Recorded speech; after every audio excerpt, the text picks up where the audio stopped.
So it's about to be 6 in the morning. We are packing up the car to go driving to Brownsville. It's going to be a fun day. We're going to go with grandma and grandpa, right?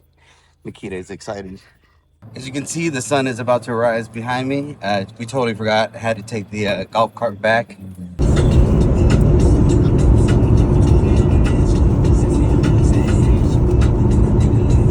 Well, we officially made it to Brownsville. It was a really legit 6 hour drive. I'm glad that we left as early as we did because we missed so much of the traffic. We got here in under 6 hours, which with two kids and a dog is pretty much unheard of. I'm sure you parents know.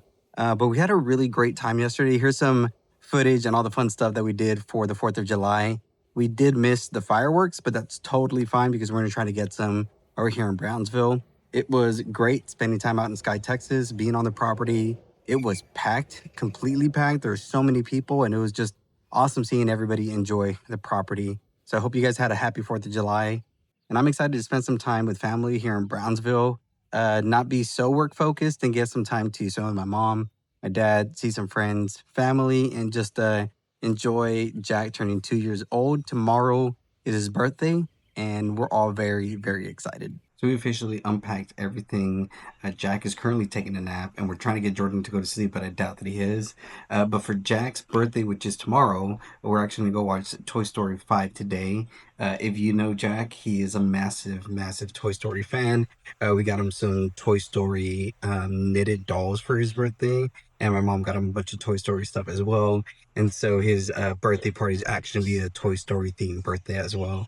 And it's just a little funny because even earlier this week I was looking at old footage of Jack when he was born and just like the first few months of his birth. And I remember having conversations about having a second child and just thinking to myself, like, if I think getting married and having a kid was motivation enough, like in my head, I was like, man, if we have a second kid, like my drive is gonna be through the roof because it's like it isn't just helping with one kid, it's two kids and my wife, and I'm somebody who gets motivated when things are difficult. I feel that's something that's been in my DNA. It's kind of the person I am. Like there's a hard task, if there's a difficult task, I'm the kind of person who wants to just kind of like spearhead the thing. I just want to go all in. I remember when we used to play Halo as kids, and people would be like afraid hiding behind the wall, like trying to plan everything out. And I'd be the first one to just go and shoot and say, you know what, shoot first, ask questions later. Because at the end of the day, like the fear of the thing keeps us more than the actual thing, right? And there's so many times where I feel like because we're afraid of doing something, or sometimes we adopt other people's fears, it prevents us from achieving things that we know that we could achieve.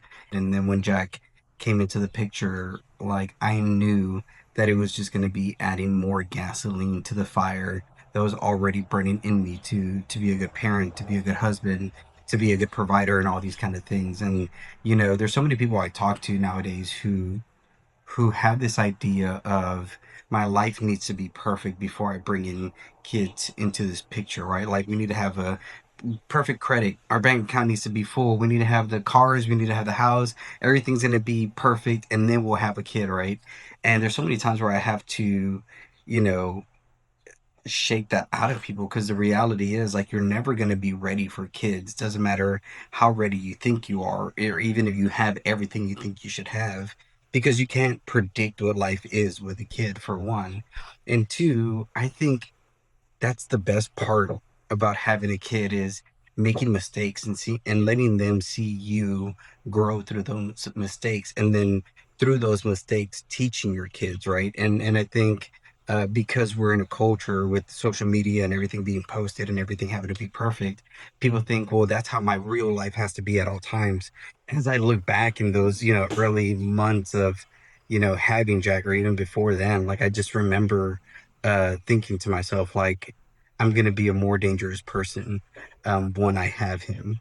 And now that I do, and he's going to be 2 years old tomorrow, and I just see how much he's grown and how smart he is and how funny and crazy he is. It's like, man,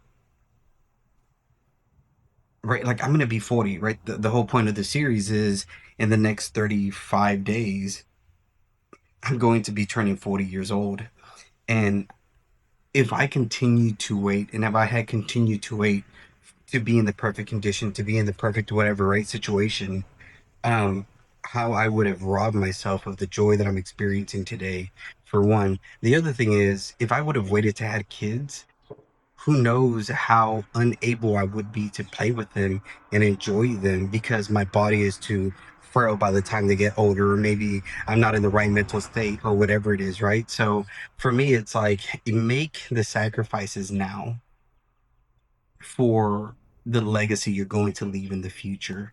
And I think that goes 1,000% for kids, right? Like we live in a culture, we live in a society that is very, very self-centered, very like do whatever you want. It's all about you. And we don't think about legacy. And so for me, it's like, being right, being in my mom's house and knowing my stepfather and all this kind of stuff, it's like they have implanted that in my brain of it isn't just about you, it's about the family and it's about what you leave behind. And so with my kids, it's I want to make sure to be the best parent I could be so that when I'm gone, they can be like that with their kids and they can continue to make us better as a family and as individuals because we're never going to be perfect as people, but that's the other beautiful thing about being having kids. It's whatever your mistakes were, you can teach them and they can get better and grow from that. And so that's what I've just been thinking the last few days, and then since Jack's going to be 2 tomorrow, it's just like he's going to be in the stage of just even more craziness and being more wild. And it's like, how do you control that, right? Jack is our like he's like the bull in the china shop. And so it's like, how do you control that? How do you manage him against his brother, right? Because these are two different people with two different characteristics and two different personalities. And so you need to allow them to flourish and be who they are, but at the same time you want to be an active parent who is helping them in their mistakes so they can get along faster in life. Um, and that's what I want to do with them is, whatever other kids we may have, if the Lord blesses us with that, it's like I just want to make sure that Jordan, Jack, and whatever other kids understand what it means to be an Aguilar, what it means to be a man, what it means to be a woman and an individual. Like these are things that I think we have forgotten in our society. And as I get older, right, like I said, I'm about to hit 40, one of the things that I think I've learned in my 30s was the the role of masculinity in society and its importance in people's lives, right? Like what it means to be a really good man means a lot to a woman who's looking for that. And it means a lot to women who don't know what that is because a lot of women have been lied to about what men are or what men look like or what men should be. And so when you are somebody who is a secure, strong, masculine man who is not afraid of the world or society and you know yourself, you can have a way better impact on so many people around you. And like I said, I feel like as I've learned how to be a man, my wife has learned how to be a better woman, right? Like this is where again our relationship is very symbiotic. When I see her stepping up as a woman, it makes me want to step up as a man.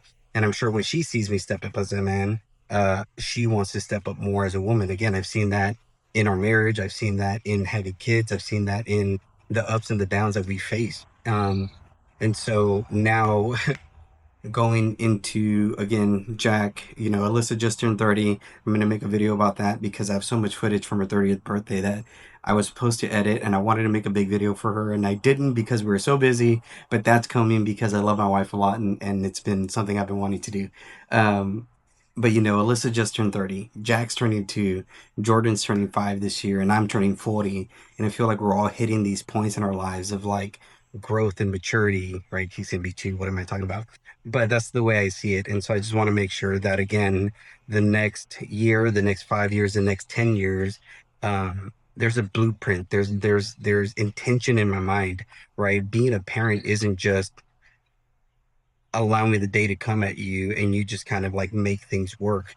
as a parent, you need to have a goal for your family. You need to go have a goal for, again, and you learn this as an entrepreneur. Like as an entrepreneur, that's also been the thing that's added gasoline to my fire is the way that I run my business and the way that I see mistakes there. Not that my family is a business, but there's certain things that I could apply to that. And that's what I try to do is say, okay, what are some holes in our family? Maybe we need to communicate more.